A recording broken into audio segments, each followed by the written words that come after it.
So Trump recently said that if he loses the election, he is not going to run in 2028, which is not really surprising considering the fact that, I mean, I don't even think it has to do with the fact that he would have lost two elections at that point, and he'd be like, okay, it's it. I'm not going to bother running again, because Trump does not seem the type to just take a loss like that and be okay with that. But I think he's just being pragmatic and is like, okay, I'm going to be 82 years old by the time the next election happens. I'll be 86 if I somehow win the election in 2028. I'm going to be 86 years old. So the question isn't whether or not Trump will be fit to serve in 4 years' time, because I'm voting for him, so I'd hope that he would be. The question is more, would he be able to in 8? And I think, honestly, the answer to that is probably no. He's going to be closer to 90 than 80 in 8 years, assuming he's still alive. Because, with that, like, not to sound mean or whatever, but at that age, you can die just peacefully in your sleep, and it's, like, natural causes. Same thing with Biden, and, a lot of politicians are, like, in their late 70s, 80s, and it's just, like, one of those things where, natural death happens. So, not to mention the fact that, like, Trump doesn't really take the best care of himself, as far as, like, dieting and all that kind of stuff. So that probably works against him too. I don't think he's going to live to be 90 years old. Definitely not. And not to mention the assassination attempts too. God damn, all these fucking assassination attempts. So that's another factor too. But I think that if Trump does not win in 2024, I am not, like, trying to think of who the 2028 candidate would be. It would be definitely interesting. It'll be another crowded field for the GOP. I think it'll be just like it was in during the 2016 election, where you just have like fucking 15 Republicans lined up on the debate stage. Because they had like, I think it was like 17 Republicans at a tight before people started dropping out. There's a lot of fucking people running. There were, to be fair, for the 2020 primary, there were like a lot of Democrats running too.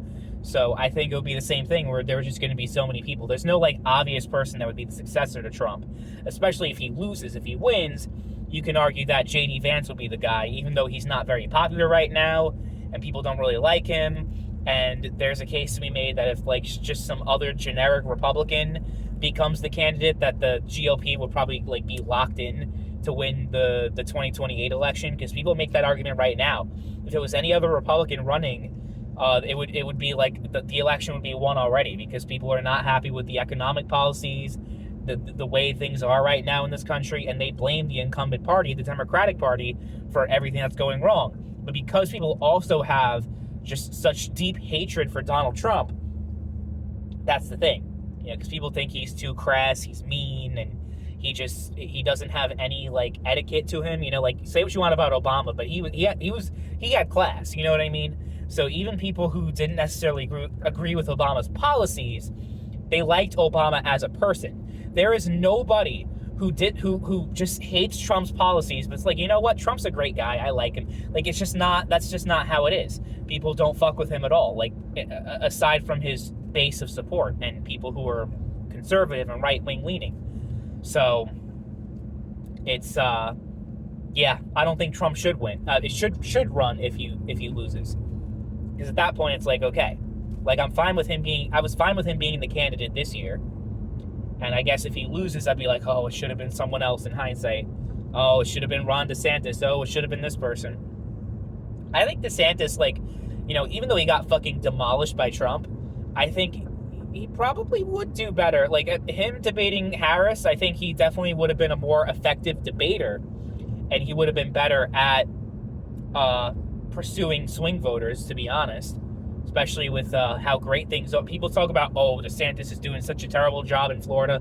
Florida's like the hottest fucking state right now, not just weather-wise, but as far as everyone's fucking moving there, and they still are. Florida is really it's really popping right now. Florida and Texas. It's funny, the states that the most people are moving to are not places like New York and California, and these places that these people like view as like fucking like bastions of fucking like of just like the best fucking places to live in, right? People don't want to live in those places though. Even liberal people are moving to red states more than Republicans are moving to blue states. So I find that a very interesting tidbit, that's how things are shaking out. And I even see like there's a bunch of people moving to like fucking Idaho and Montana. Like it's crazy like how much movement's going on in these like it's consistently these conservative right wing leaning states. But yeah, I think because like whether you like him or hate him, DeSantis has been a huge success in Florida. I mean, it just tells you a lot. Like I think you would say, like, it's not an unfair thing to say. It's not a crazy thing to say that DeSantis's governing and the job that he did as governor of Florida has a lot to do with Florida no longer being in play, no longer being a swing state for the Democrats. Remember Andrew Gillum in 2018? It was Andrew Gillum versus Ron DeSantis for the vacant governor spot. And it was I think it was within 1%. That's what the election was decided. It was within 1%. And then you go to fucking 2022, and it is a fucking DeSantis landslide. He got like 60% of the vote, compared to like 40% for, I don't remember the name of the Democrat who ran against him. I think she was like the Secretary of Agriculture in Florida. I forget her name, because she was irrelevant. She got cooked. And he came and say, oh, it was like a red wave. It was actually, they predicted a red wave, but it was actually a pretty good year for the Democrats. They actually did a pretty good job in those. They retained the Senate. They did good in the House. Was no red wave year, so you can't even say that. So a lot of people are like, "Oh, DeSantis, he's going to be, he has a strong chance of winning because like he was like really the only good story coming out of the 2022 midterms, for the Republicans." But because Trump has that huge cult of personality surrounding him, he had it on lock. But I don't know. Like, I don't even know. Would Trump win the primary if he if he was gonna run in 2028? Honestly, I think at that point people would be like, okay, we've had enough. I mean, people thought that people thought that was gonna happen with him in 2024, but his base support was still so strong. They thought January 6th was gonna do him in, but it didn't. I don't think anything is gonna do him in aside from the fact that he's gonna be tainted and branded as a loser, as a perennial loser, that you're not going to win if you run him again, especially with him being older in age. Like, I think that his aging is going to start showing really bad by that point, in 4 years' time. So it doesn't really make much sense to run him in 28. So I think it's good that he's realizing, I mean, he's obviously not thinking about, oh, like, I'm going to lose, and what am I going to do if I'm going to lose? I think he was just asked the question if he's going to do it, and he said no.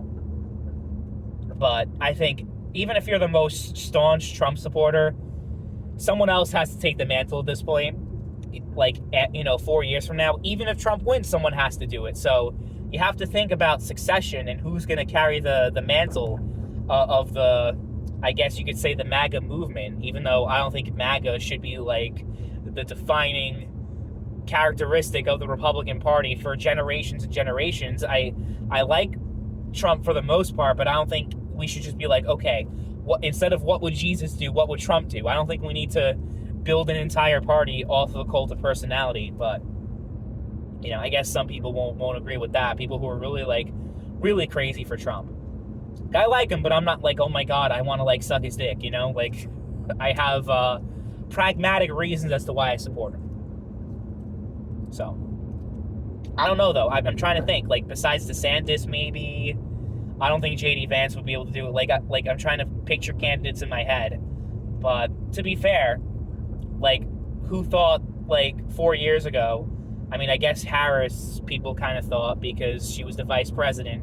But who thought 8 years ago that Harris was going to be the Democratic candidate? Because I think she just became senator in California in 2016, if I'm not mistaken. She just became a senator, relatively speaking, when she became Joe Biden's VP nominee and became the vice president. I don't know. Let me know. Who do you think, if Trump, regardless if Trump wins or loses, I think it kind of differs, though, as to how things shake out. Because Trump can be like, oh, J.D. Vance is the obvious successor, or maybe Trump dies in office. Again, not to sound morbid, but if it happens, J.D. Vance becomes the president, So there's so many different things that could happen that would determine who the actual nominee and candidate is going to be. But I want to know who you think it's going to be if Trump loses to Harris.